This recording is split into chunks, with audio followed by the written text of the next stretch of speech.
Hey guys, it's Timmy. This is Pro Wrestling Unlimited as we are here on the 9th of September 2019 to talk about everything that went down on tonight's Smackdown. I always do that. Why do I always do that? It's Monday Night Raw. Why do I always say Smackdown when it's Raw? I don't know. I did it again. Dummy. Anyways, we're talking about Raw. Tonight's show, I thought, was better than last week's show. I'll say that. First and foremost, I did like tonight's show better than last week's Monday Night Raw. I thought there was a number of actual decent to good matches on tonight's show. Some could have been better. Some were pretty dang good. And you're not gonna, what's the word I'm looking for? Knock everything out of the park in one show. Not everything on a show is going to be great or perfect in every show, as I was saying to you guys in the chat, if you guys were there before we went live. Yeah. Every show has room for improvement, no matter what brand or what company you're in. So, I think tonight's show, Jason Dalton in the chat says he gives it an 8 out of 10. I would probably go a 7. 7.5. I'll give it a 7.5.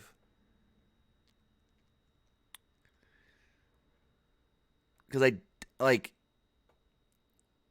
I would almost knock it down to a 7 because the way the Cedric Alexander-AJ Styles match ended, but I liked the match as a whole itself, regardless of the finish, so I'll bump up to a 7.5.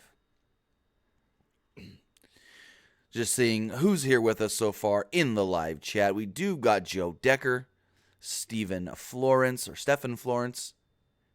Joshua Lowe, John Renee Galura, Jay Shaggy, Jamal Lee, Kristen McNutt, Deacon Owens, Luke Might. What's going on, everybody?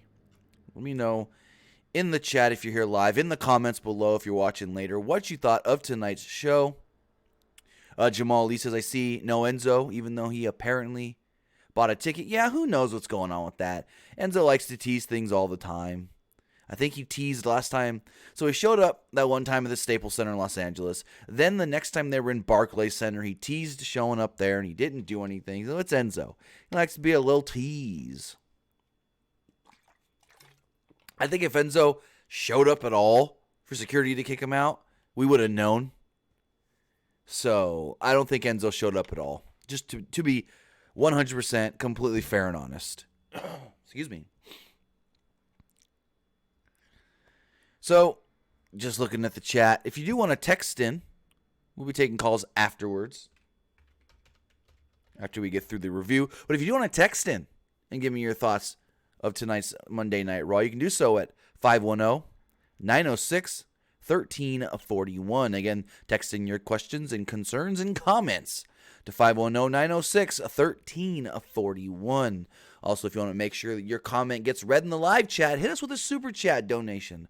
Also, to help out PW Unlimited, you can be like Kristen McNutt here with the green on her name, a little badge next to her name. Others, like Deacon Owens and Jason Dalton as well, you may ask, how are their names green?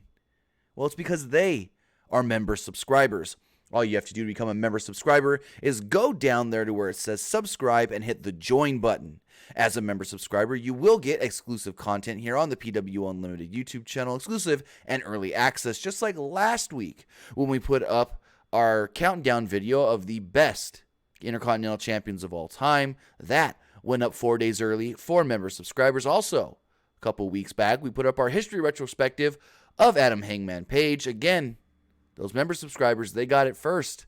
Also, one final thing, if you're a member subscriber, you will get exclusive access to post shows where you pick the topics and it doesn't have to just be wrestling, and those never go to non-member subscribers. Again, if you want to be a member subscriber of the PW Unlimited YouTube channel, you can do so by heading over to where it says subscribe and hit join, or you can get the same perks by signing up on our Patreon as well. Patreon.com/PW Unlimited. Now, let's talk about Raw.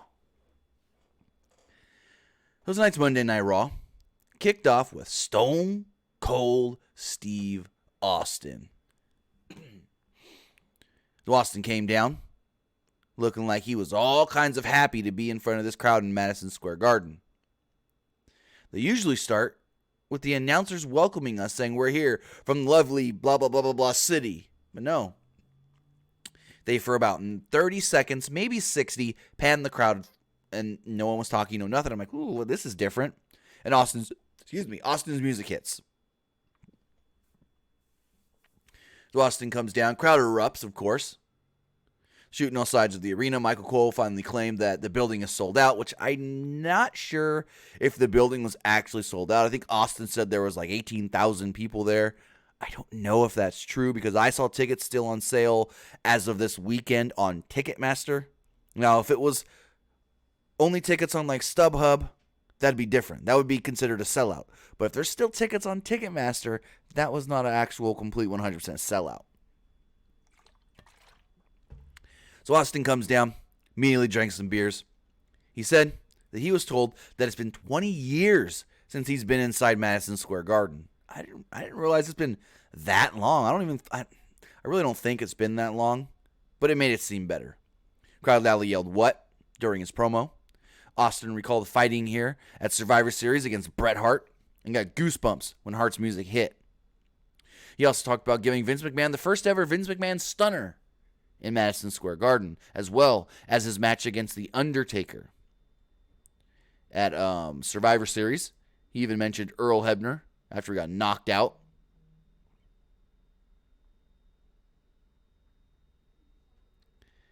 And he then said, it's time to get this contract signing going. If you want a contract signing, give me a hell yeah. And the crowd chanted, hell yeah. Stephen Florence says you always question Michael Cole when he says they are sold out, because they're not. Why lie? Why lie and say you're sold out when you're really not sold out? So Austin brings out Braun Strowman first. Strowman offered a handshake, which got the crowd buzzing. He chanted for Austin, who ignored the handshake and introduced Seth freaking Rollins. Austin shook both of their hands once Rollins entered down to the ring. Rollins was excited to be in New York City. Rollins said he normally doesn't like the what chants, but he's down for them tonight. Rollins told Strowman he didn't have any tricks. He wasn't trying to pull anything on him with Austin being here tonight. He just wants to prove that he's the best wrestler on the planet. And by beating Strowman, he's going to prove that on Sunday. Crowd booed, actually, for that. Started chanting for CM Punk. Actually, not just CM Punk, we got an AJ Styles chant as well. Strowman admired Austin, but said that he was still a rattlesnake, and you sometimes can't trust a snake. He told Rollins that he liked being tag champs together, but it would be even better to be the Universal Champion. Strowman said he said, to steal a catchphrase, I'm going to open up a can of whoop ass on Rollins, and he's going to get these hands. The OC would then interrupt. Styles assured Austin that, you don't want none. They don't want none. And he mocked Austin. It seemed like Austin and AJ went off script here. I don't know if that's for sure, but it looked like they improvised here a couple of times, and it was actually pretty great. AJ wondered if anybody would even want to see Austin stomp a mud hole in somebody anymore, and the crowd chanted yes. Styles got annoyed at the what chants. Then the crowd started rapidly chanting at him, which was actually pretty funny. Austin told him to put some bass in his voice, and they'd stop. So Styles told Austin to shut up. Crowd called Styles an asshole. Then Austin called him an asshole. Styles said Austin has turned into an asshole in his own age. They actually bleeped none of this, which I liked. Styles then called Austin an old fart, which is even better. The crowd then chanted soccer mom, even though he doesn't have the damn soccer mom hair anymore.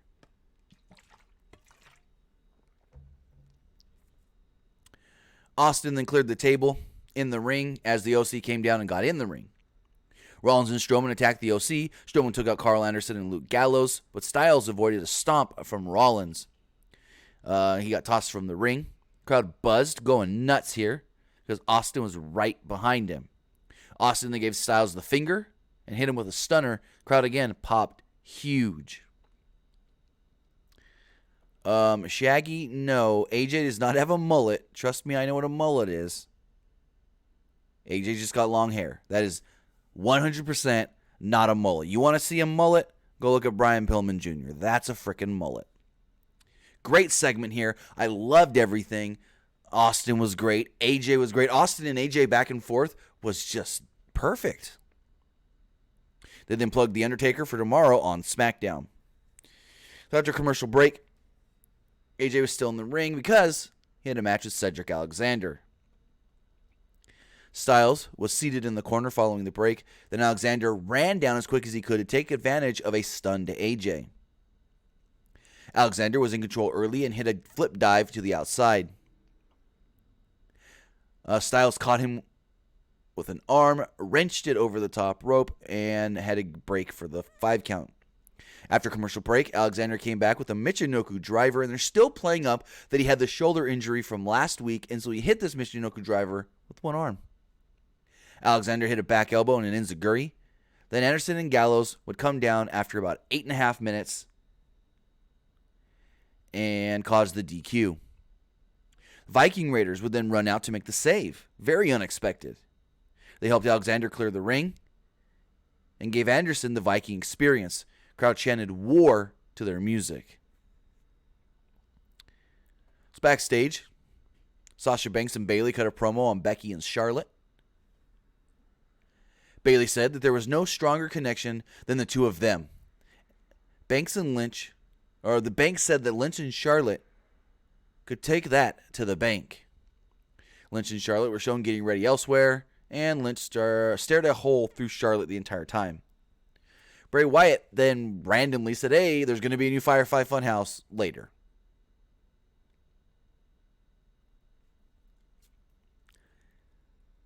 Speaking of Bray Wyatt, Kristen McNutt in the chat has a question about that. She says, you know why they kept the Undertaker commercial for SmackDown? Because the Fiend might show up and attack the dead man? Who knows? Probably not. I mean, they didn't have the Fiend attack Austin, so why would they have the Fiend attack Undertaker? I would not have the Fiend attack Undertaker because then people are going to assume that we're going to get a Fiend versus Undertaker match because Undertaker still goes. At least if he would have attacked Austin, no one would be like, oh my God, Austin versus the Fiend. Austin doesn't wrestle anymore. But with Undertaker still being active somewhat, people are going to think that's going to lead to something when it's not. So I wouldn't have the Fiend attack the Undertaker. I just wouldn't do it. They did a pretty cool Connor's Cure thing here with Roman Reigns. Roman came out and talked about all the different things that they're going to be helping out with this month with Patriotic Cancer Awareness Month. Can't say that 5 times fast. Reigns said it was about a year ago when he made his announcement about his leukemia coming back. Through the love of the fans and the support of everybody, he got through it. He managed to return, and now he wants to use this platform to benefit others. They brought out a bunch of kids from the New York hospital. They were all introduced with their special gimmicks, and I thought this was great. We then got Raw Women's Champion Becky Lynch and Charlotte Flair taking on the team of SmackDown Live Women's Champion Bayley, Sasha Banks. It was a little off at times, but overall for a 17-minute match, 17-minute match, it was not bad for the length that it went. Charlotte was off a couple of times. I think she over-rotated on that moonsault at one point. There's a couple other small little things, but nothing bad to take you out of this match or anything. So Lynch and Charlotte entered the ring. Then they aired a very long and really unneeded video package about what happened last Tuesday on SmackDown with Bayley, Banks, and Charlotte. Bayley and Banks then entered the ring, but they were met in the aisle by Lynch and Flair. Lynch gave Banks an exploder on the outside, but was overwhelmed by Bayley and Banks until Charlotte chased them off with a chair. Match officially began after a commercial break. Corey Graves said that Banks should be on SportsCenter because she was like Antonio Brown of the WWE. Corey Graves got to get in his relevant pop culture references. I want to know how many people watching that show tonight knew what he was even talking about when he called her the Antonio Brown of the WWE, because she didn't do no Antonio. I mean, no, the Antonio Brown thing is that he was just a wild guy, if you want to call it that. Got himself released from the Raiders. Well, first got himself released from Steelers last year, then got himself signed by the Raiders, then got himself released by the Raiders, and in the same day got himself signed by the Patriots. What did Sasha do? She went home and then came back. She didn't get a release. She didn't get sent from Raw to SmackDown. She didn't do. It was not a good reference. I digress. Cole then plugged that ESPN has a very good article up right now with all 4 horsewomen. Lynch beat the crap out of Bayley and was in full control until the heels used nefarious means to cut off their opponents and take over. Lynch quickly came back with an inverted DT and tagged in Charlotte, who hit Banks with chops and a fallaway slam. Charlotte booted Bayley off the apron, then gave Banks the neckbreaker for a 2. Banks caught Charlotte in a crossface for just a moment, but Charlotte countered into a figure 8. Lynch then tried to put Bayley in a disarmor, but Bayley shoved her into Charlotte and broke up the submission attempt. Crowd chanted, "This is awesome." All 4 horsewomen were down at one point.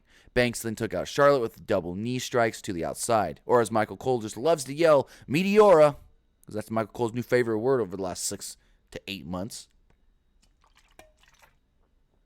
After a commercial break, the heels worked over Charlotte Flair, who eventually caught Bayley with a knee strike before making a hot tag to Lynch. Lynch attacked Bayley with strikes and a running forearm, then gave Banks an exploder. Lynch tried to put Bayley in a disarmor, but Banks gave her a backcracker. Bayley and Banks tried a double suplex on Charlotte, but Becky made the save with a double drop kick. Lynch gave Bayley a diving elbow drop, and Charlotte followed up with a moonsault, which didn't look good because she actually over-rotated, landed on her feet, and then just fell down into the pin. She saved the spot pretty quickly and well, but I think she over-rotated as far as, maybe not over-rotated, but she flew back just a little bit too far, landed on her feet, and then boom. But it was all right. Banks then broke up the cover. Lynch had Banks in the disarmor on the outside. Then Bayley gave Lynch a suplex into the barricade. Bayley also suplexed Charlotte. Bayley went for a flying elbow in the ring, and Charlotte got her knees up. Charlotte fought off Banks, who tried to interfere, then hit Bayley with a natural selection that she also over-rotated and landed right on her feet with, but pinned Bayley off of it. Bulk of this was good. Like I said, a couple little things off really from Charlotte towards the end, and I liked it. So backstage, randomly out of nowhere, Dolph Ziggler and Robert Roode approached the OC and said, "Hey, if you need some help, you need numbers, we could be your guys." Ziggler said they could be running this place with their assistance. Ziggler also said that they could take care of business tonight, and they shook AJ's hand. Then, we got a real weird, I guess you can call it a weird match between Rey Mysterio and Grand Metalik. I think this match could have been better, but I think something happened to Rey early in this match. So, match starts off really great pace. Back and forth early. Metalik had an answer for everything that Mysterio did. Mysterio tried a diving splash to the outside, like when he does the whole thing where he baseball slide, splash dives under the bottom rope. And Metalik moved. Rey rolled through it, landed on his feet, and got super kicked. Rey got super kicked hard, and something flew out of his mouth. Whether that was a tooth or gum, I don't know. Metalik then jumped back into the ring and hit a flip dive where he propelled himself from the second rope over the top rope, and he landed hard, butt first, right on Rey's face, head, neck area. Rey was out for a minute. Didn't move, out for a minute. And Metalik throws Rey back into the ring, and the referee was Sean Bennett, and he quickly goes down and says something to Rey. Then he grabs his mic pack, because, all the referees are mic'd up so they can hear cues and stuff and communicate to the back. And he quickly, after he says something to Rey, I don't know what, but he hits his mic pack and his mouth starts going. I don't know what he said.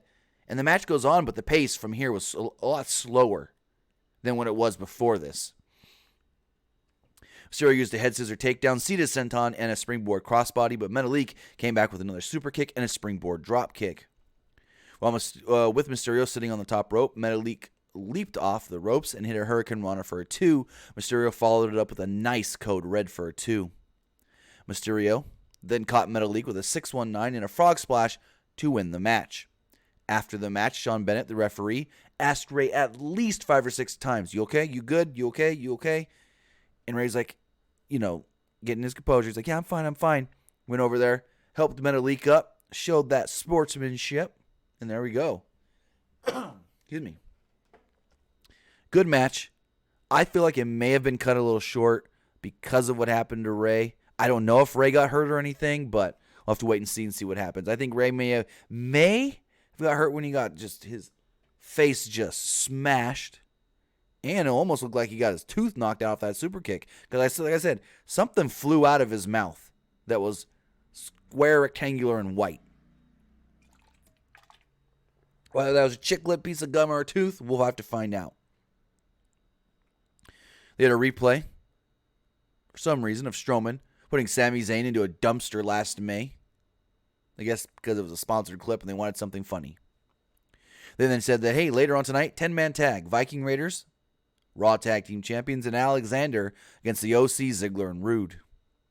Street Profits then plugged the match and Clash of Champions as loud as they could. They also had Reigns, Rowan, and Daniel Bryan footage.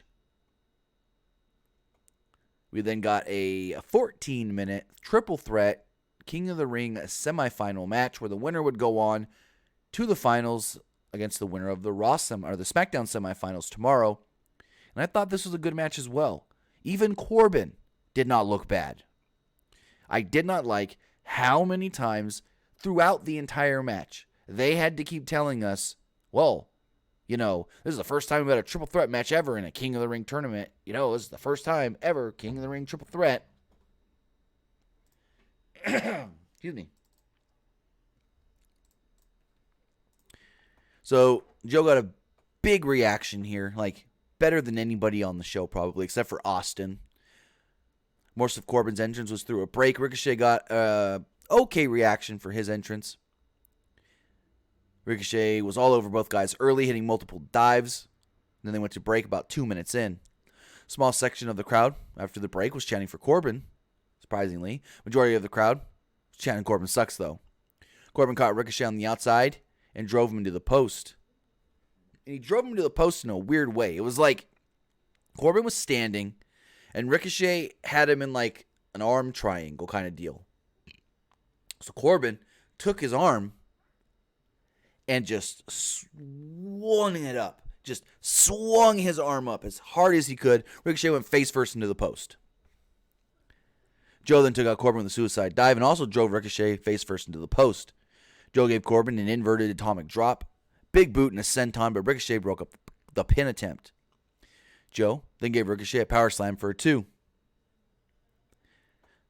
Corbin then turned Ricochet inside out with a clothesline. Joe took out Corbin. Then Ricochet super kicked Joe. Ricochet attacked Corbin, but Corbin cut him off with a big boot. Ricochet used a roll-up for a 2. Corbin gave him a power slam, or power bomb, then flipped him up to his feet and caught him with a deep 6, which is really cool looking spot here. But Joe yanked Corbin out of the ring and put the coquina clutch on him at ringside.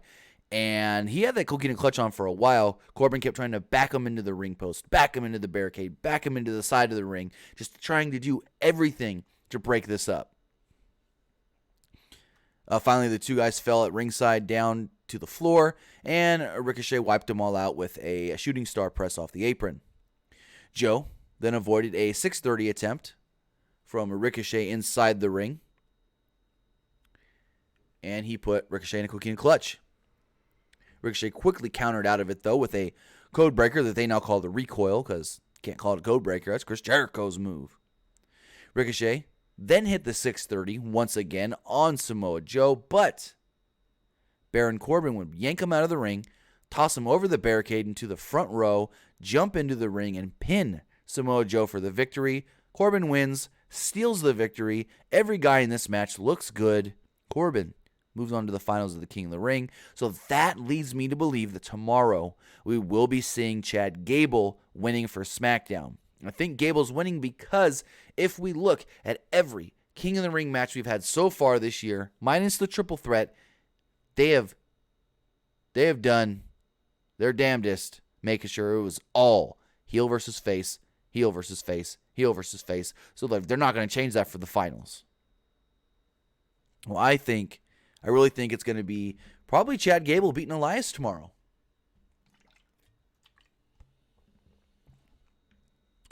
So then we had Lacey Evans versus Natalya in a match that went 5 minutes. CM Punk chance here early, quickly drowned out by boos though. Natalya hit a discus clothesline and went for a sharpshooter, but Evans stumbled out of it. Natalya went after Evans on the outside, and Evans caught her with a neck breaker. Evans then used the ring apron to choke Natalya, which the referee allowed for some odd reason. Cole caught it on ringside, calling it an interesting call by the ref. Renee Young called it an assault. After a while, Natalya caught Evans in a sharpshooter for the submission victory and just tapped her out. Not a bad match. I mean, both women looked good. Well, looked fine. I mean, Lacey beat Natty last week. Natty won this week. Whoop-de-doo. They had a clip from before the show even started where they showed a Boston Celtics player and former New York Knicks player Enes Kanter beat R-Truth to win the 24/7 title. I think he's dating Dana Brooke. I know they were at one point. I don't know if they still are. Truth then rolled them up to win the title back almost instantly. Surprised they didn't wait and do this on the main show, though. We then got Firefly Funhouse. The Rabbit Puppet warned Bray that he saw a stranger with Rollins and Strowman. Bray knew he was talking about Austin. The pig mentioned something, or some of the men Bray attacked. Then Abby pointed out that their clock was stuck at 3:16. A lot of foreshadowing here of something that never happened. All the puppets then yelled stranger danger until Bray shut them up. Then he smashed the clock and fixed it. The clock now reads 11:19. Bray then warned Rollins and Strowman that the Fiend never forgets and said, "See you in hell." They did a lot of teasing that he was going to do something with Austin because they knew that is what everyone was expecting. And they didn't. They didn't do anything, which I think was the better move anyways. You don't need to have Steve Austin look, what's the word I'm looking for? What's the word I'm looking for? You don't need Steve Austin to look weak to Bray Wyatt, especially if he was, I didn't think it would have been a good move. I just really didn't. 11:19. People are asking, what does that mean? If I'm not mistaken, it's the day that The Undertaker debuted. Yeah, a lot of people in the chat are saying Undertaker debut. Yeah. 11:19, Undertaker debut. Let me get you the actual stat here.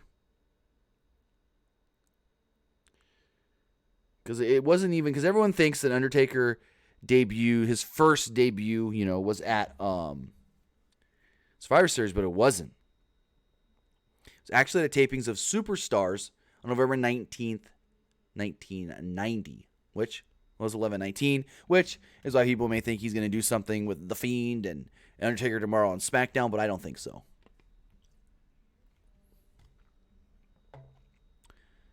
So then they... where am I here? Lost my spot in my notes. They plugged Lynch and Rollins on the cover of Muscle and Fitness. Then we moved to our main event. All the baby faces except Rollins entered during a break. Heels all entered on the broadcast. A brawl broke out, and they went to break within like a minute or two. Back from the break, the heels were in control, and the crowd were doing the wave. Rude worked over Alexander's arm, and the crowd chanted, "Yowie, wowie."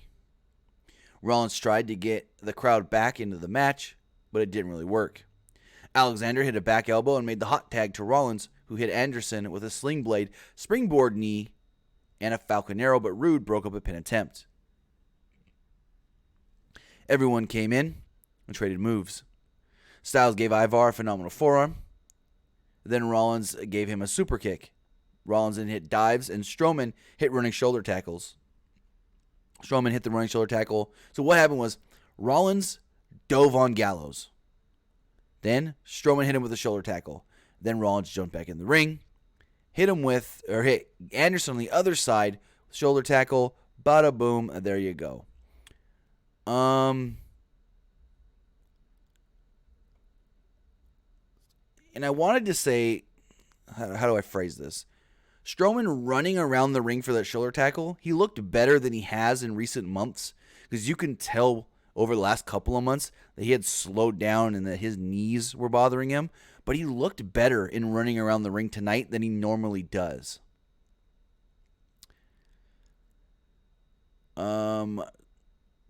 Back in the ring, everyone finally got into the ring.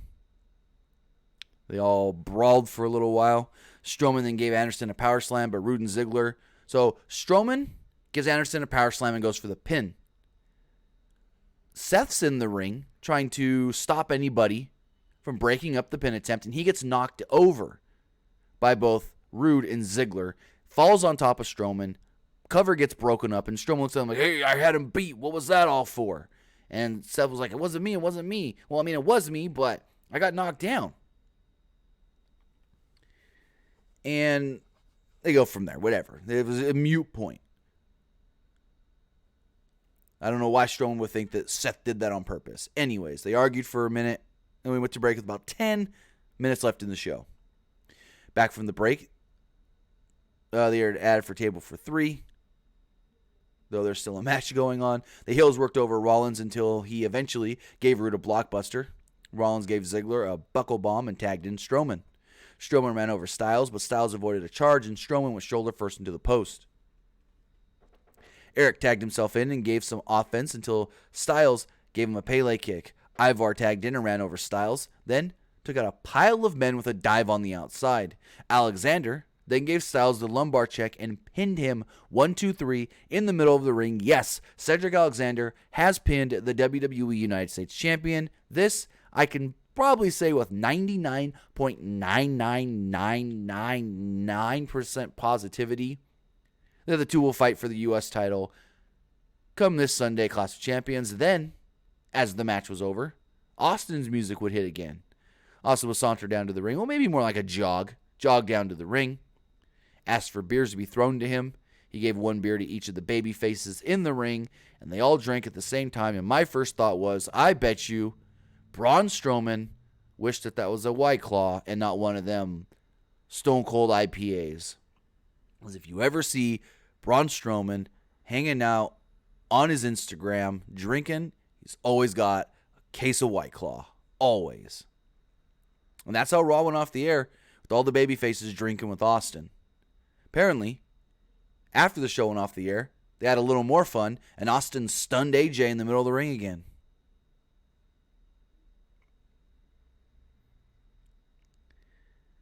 So, that was Raw. I thought it was better than last week. I thought there was actually some decent to good matches. Like I said, I really liked AJ versus Cedric Alexander until the DQ finish, of course. And then the women's tag team match was pretty good, except for the little hiccups there towards the end. But other than that, I thought the night show was not a bad show. Like, I would not say that, oh man, this Raw sucked. This Raw was just bad. No, I wouldn't say that at all. But now, I want to hear from you guys. Got some time here. I want to hear what you guys thought of tonight's Monday Night Raw. You can give me your thoughts one of 2 ways. Maybe 2 ways if you want to do both. You can call in at 559-475-8473. Or you can text in at 510-906-1341. This person here in the text messages says, do you think the Sunday Clash of Champions, you see Daniel Bryan helping Rowan? Honestly, I have no more predictions for wherever that dang storyline's going. I honestly, I could see it. I couldn't see it. You could say either way, because who the hell knows? They've changed that storyline up a million times since it started. I mean, what happened to the second Rowan? That just, they didn't even mention that the following week. So I have no thoughts, No predictions, no nothing other than Roman will probably win the match if it doesn't end in a DQ. So, I mean, that's really all I got to say on that one because they've changed that thing so many times that you can't even count anymore. Joseph White says, Ross sucked. I have to disagree there, buddy. I really have to disagree. But on that note, let's take a call.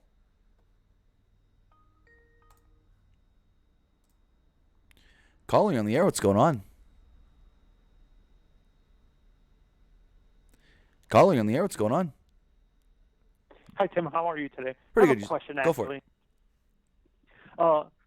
I was reading a random wrestling fan blog talking about the possibility, him saying he had reliable sources within WWE, saying that they were going to possibly sign Rush and his brother as well as Pentagon Jr. And I think, are Heyman his brother or is it Phoenix? I'm confused. Who's Phoenix and Pentagon are brothers. Okay. Who's Rush's brother? Do you know by chance? I'm not 100% sure. Give me 2 seconds. Because I know they both wrestle for ROH. They have contract with. Is it Bandito? I don't know if him and Bandito are actual brothers. I'm looking it up. I think right they're now. cousins. Okay. I think Bandito and him are cousins or something like that. Half of these lucha families are interconnected. Like they're either cousins or second cousins or something like that. But back to my question: is this a clickbait article, or do you think this is a reliable? Where can you tell me the name of the blog? I can't remember the name of the blog. I was just searching random stuff on the internet, and this came up talking about WWE possibly signing Rush, his brother, Pentagon, and Phoenix. I can't remember the name of the article, but it was, and him saying he has reliable sources within WWE saying that there's a possibility. So I don't know the contract status at the moment for Pentagon and Phoenix, but I can tell you right now that Rush is under a 1-year contract with Ring of Honor, and that contract does not expire anytime soon. So the Rush thing can't even happen anytime soon, even if it were to happen. And then, like I said, there would be a ROH can sue WWE for trying to contact him to sign a contract with WWE and stuff like that. I mean, they could try. WWE's not really doing much of that anymore, contacting guys before their contracts are up. But I don't see it happening. I know that there's been interest in all of them, and I know people think that Rush would go over there because he just spent the weekend 2 weeks ago. Rush, his wife, Charlotte, and Andrade all vacation together. So people were probably thinking, oh my God, they're hanging out together. They're going to go work for WWE. I don't think so. Like I said, they're still under contract. At least Rush still under contract with Ring of Honor for a significant amount of more time. So I don't see him even able to do anything anytime soon. And another question. This is having to do with King of the Ring as well. Do you think WWE is setting up Gable versus Corbin and maybe Gable winning the whole tournament because fans, the WWE universe in general, never expected him to go this far in the tournament? And how would you book him if he wins the tournament? Because I have an idea. Let's say he wins. Kurt Angle comes out and celebrates with him. He turns heel on Kurt Angle, attacking Kurt Angle, and that could be his way to turn heel. So I want to say thank you for the call.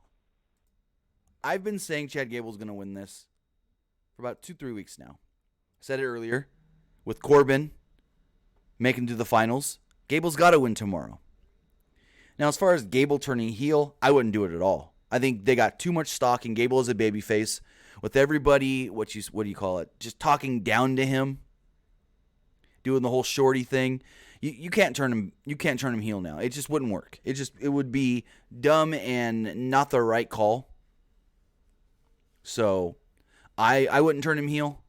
I could see him winning, beating Baron Corbin in the finals for sure. But again, I wouldn't turn him heel.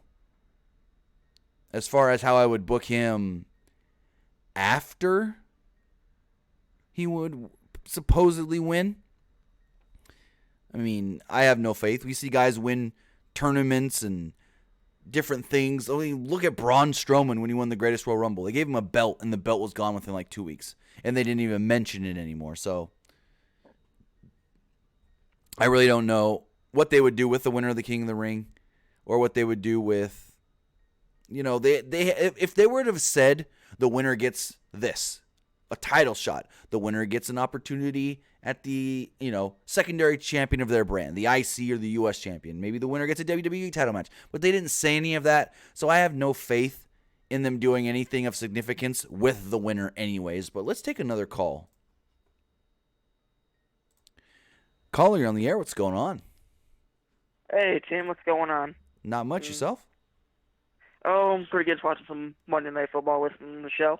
Fun? But hey, I wanted to say that Raw wasn't bad tonight. That opening segment got me pretty hyped for the show, and there were some ups and downs, and I feel like the best match of the night was that triple threat for the King of the Ring and how that ended. Corbin just being that, sneaky, smarmy heel that he is, and steal that win was pretty good. I'll say that. I was going to say, I thought it was a good finish, but they kind of teased it too early. When Ricochet went for the first 630, we saw Baron Corbin just sitting at ringside waiting. So my whole thought was, as soon as I saw that, I was like, oh, Corbin's not even trying right now. He's just going to steal the victory. So they kind of telegraphed it a little early, like I said, when he did the first 630 attempt. But in the end, it was the perfect way for Baron Corbin to win, because it's a perfect Baron Corbin style, steal the victory. For sure. And Corbin's gotten better as an in-ring competitor, and as coming off more of like an annoying heel now. Like, not necessarily because people don't like him because he's bad. Right. He's a bad. It's, you know what I'm saying. But, I mean, go ahead. Off of your point there for 1 second, last week in his match and this week in his match, I don't think Corbin really did anything wrong in the ring. Yeah. Who you faced last week? Who was it? That's on the. Why am I blanking? Cedric Yeah, Alexander. Yeah, that's what I thought. I was blanking too. But as far as the Viking Raiders or whatever their name is, it's kind of weird seeing them with a babyface team. I mean, they were getting handed beers to Stone Cold. I mean, it was kind of funny. And I mean, so I guess I'm asking, are they baby faces, or I mean, you know how bipolar the booking is. So yeah, I think honestly they've been baby faces since their call up, because they've gotten that baby face reaction from the crowd every time they come out to the ring. So I do believe that they've been baby faces. They were baby faces in NXT. So why change that, especially when they're getting over pretty well as baby faces, and the crowds, no matter where they are, the crowds normally just love them. They kind of remind me of heels, but I don't watch a lot of NXT. I watch a little bit, but yeah, I guess that makes sense now, because it wasn't like last week they were saying that those like local competitors, like, and you guys are some Baltimoreans or whatever, and then that, so that makes total sense now there, Tim. Yeah. But my last thing is with the whole AJ Styles, and when you said that, when Raw went off the air, Stone Cold Steve Austin gave him another Stone Cold Stunner, right? Which is cool and all for Stone Cold, but I just feel like they're burying AJ and more and more now. Like, I don't remember the last time he's actually won a match. Like, that's just me. So I wouldn't call it burying AJ, especially since he didn't take another stunner on TV. It was just for the live crowd. And the interaction we saw in the beginning of the show with Austin and AJ, I think, was great. And so, Austin giving him that stunner didn't really hurt AJ, I don't think. But to your point of, AJ hasn't won a match in a while, I get that. But how often do we see heels in WWE win a bunch of matches anyways? That's true. I just thought, him being the U.S. champ, not that that belt really matters a ton. Right. He would think, you would think that he would, get built up a little better, but that's just me. But hey, keep up the good work, man, and I'll catch you in the Smackdown review. All right. I don't want to hold any other callers. All right, thanks for the call. Have a great night. Yep. All right, so Rush's brother, some of you guys in the chat has said it. It's Dragon Lee. That's right. Dragon Lee, who has really been working more for New Japan Pro Wrestling than he has for Ring of Honor. And Dragon Lee has some great matches. Former junior heavyweight champion in New Japan Pro Wrestling. But again, I don't see them going to WWE. I just don't see it. Even with Andrade there and them being really close to Andrade, Los Ingobernables, I don't see it. But let's take another call. Well, actually, let's read this text message first. This person says, do you think Baron Corbin can win King of the Ring? I mean, it's possible, but I honestly think they should go with Gable. I do. I really think they should go with Gable. Caller in the air. Oh, nope. As we picked it up, lost it. It cut right out. If anybody else does want to call in, give me their thoughts on tonight's Monday Night Raw, you can do so at 559-475-8473.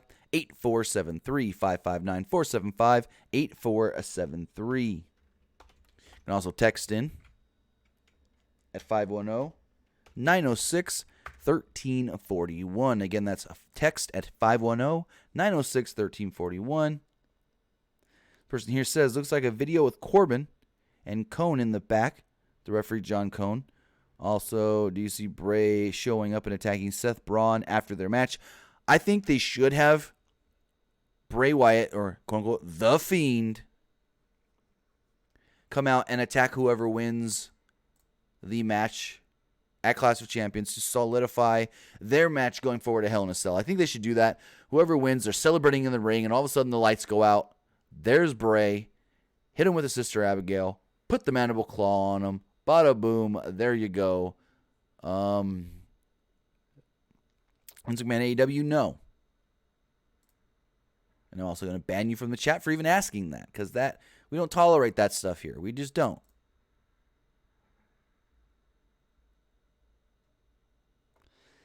So with that, looks like no more callers, no more texters. So we'll wrap things up here. I do want to say thank you guys for joining me here live, or thank you for the people that watched later right here on YouTube or listened on podcast services all around the world like iTunes, Google Play Music, Stitcher, SoundCloud, iHeartRadio, Spotify, and so much more.